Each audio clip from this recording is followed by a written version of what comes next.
पूरा निज़ाम खान के खिलाफ खड़ा, खान कैसे आएगा? मुझे पूरा निज़ाम हमेशा हक के खिलाफ ही खड़ा होता है।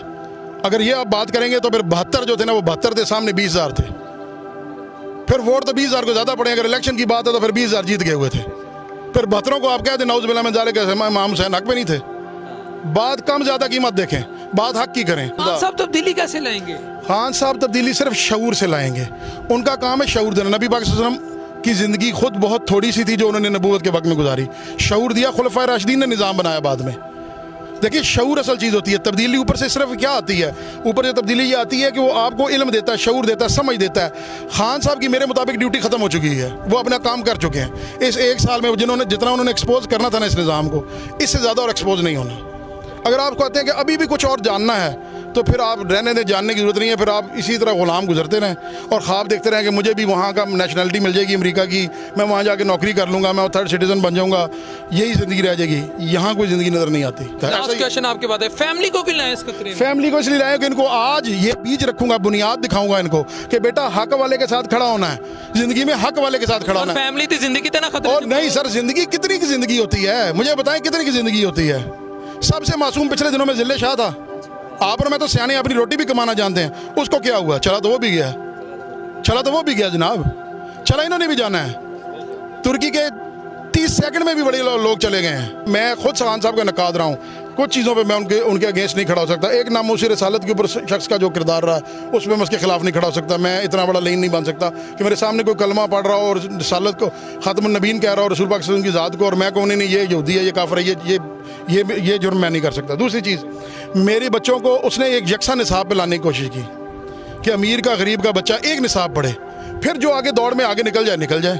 ठीक है। तीसरी चीज़ कि सबसे बेसिक जो थी वो थी ये कि कुरान का और हदीस का और रसूल सल्लल्लाहु अलैहि वसल्लम की ज़िंदगी का जो इल्म है वो स्कूलों में उन्होंने, और मेरा ख्याल है यही वो सबसे बड़ा, यही वो चीज़ कर देती। ये 30 सालों में हुई होती ना, आज आप में यहाँ ना खड़े होते, ना मेरा इंटरव्यू ले रहे होते, ना मैं अपने बच्चे लेके इस खतरे में खड़ा होता।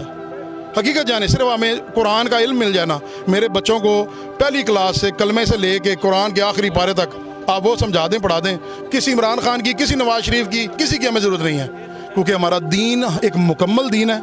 वो हमें सब कुछ देता है। आप वो समझाते नहीं है, वो मदरसों के ज़िम्मे डाल दिए, स्कूलों के ज़िम्मे है ही नहीं। एक शख्स कह रहा है कि नबी पाक सल्लल्लाहु अलैहि वसल्लम, मैं आज भी ये मेरे मोबाइल में ना, मैं उस एप्लीकेशन को खोल के देखता हूँ। खुदा की कसम, या माशरे को दिखाएं, मेरे मोबाइल में वो एप्लीकेशन आज भी पड़ी हुई है, प्राइम मिनिस्टर पोर्टल की। मैं उसको खोल के देखता हूँ। जब मैं उसको खोलता हूँ ना, उस पर सामने लिखा हुआ आता है हज़रत मोहम्मद रसूलुल्लाह सल्लल्लाहु अलैहि वसल्लम खातमुन नबीयीन पर करोड़ों सलाम। उसने इस आवाम को एक सामने नबी पाक सल्लल्लाहु अलैहि वसल्लम की नामूज़ के लिए लड़के दिखाया।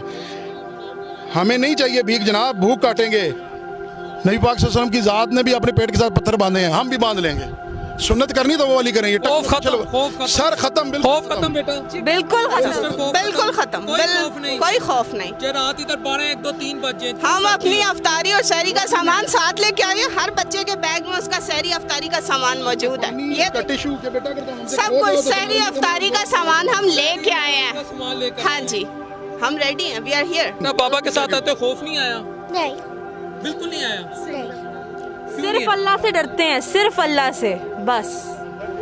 चिंची में आते रहे, किस चीज में आते रहे, कोई प्रॉब्लम नहीं। हम नहीं ये करेंगे तो फिर और कौन करेगा? चिंची में ही आए हैं ना हम। मरियम औरंगजेब बेटा कहती हैं कि खान साहब ने, और राना साहब भी कहते हैं, खान साहब ने कौम को भटका दी है। अल्हम्दुलिल्लाह हम इसी तरह के भटके हुए बहुत खुश हैं। आप खुश हैं भटके हुए? अल्हम्दुलिल्लाह हम सीधे रास्ते पे आके खुश हैं। वो कह रहे हैं भटका हम उनको सुनते ही नहीं। आप एक काम करें, मुझे खान साहब के मुकाबले में ला इलाहा इल्लल्लाह वाला कोई और दे दो, उनसे बेहतर वाले दे, मैं उसके साथ खड़ा हो जाता हूँ। सिर्फ इतना सवाल है। मेरे दादा आर्मी में थे, कायद आज़म की सिक्योरिटी में रहे हैं, सादा कपड़ों में रिटायर हुए थे, सादा कपड़ों में, और वापस अपने गाँव की चारपाई पे वक्त गुजारा। बात समझ रहे हैं? एटॉमिक एनर्जी कमीशन के पास मेरा गाँव है, ज़मीनें वक्फ की हमने। फौजियों के बच्चों मेरे गाँव की निशानी है, वहाँ शहीदों के मज़ार हैं। आप क्या बात कर रहे हैं? कलमा कलमा कलमा। मुझे कहें आप लाके खान के मुकाबले का किरदार का बंदा को खड़ा, जो आके कह दे यार ला आप कलमा पढ़े और मैं आपके कलमे पे शक करूं, मुझे बताएं मैं कसूरवार हूं कि आप कसूरवार हैं? बस ये किरदार है। मैं और मेरी औलाद को, मेरी नस्ल को हिम्मत अदा करे कि वो ला इलाहा इल्लल्लाह मोहम्मद रसूलुल्लाह का जो हक अदा करने का असल तरीका ना, उस पर खड़े रह सके। ये हमारी ख्वाहिश है। No words. अल्लाह अपने हबीब अलैहिस्सलातु वस्सलाम के सदक़े हम सबके लिए सानिया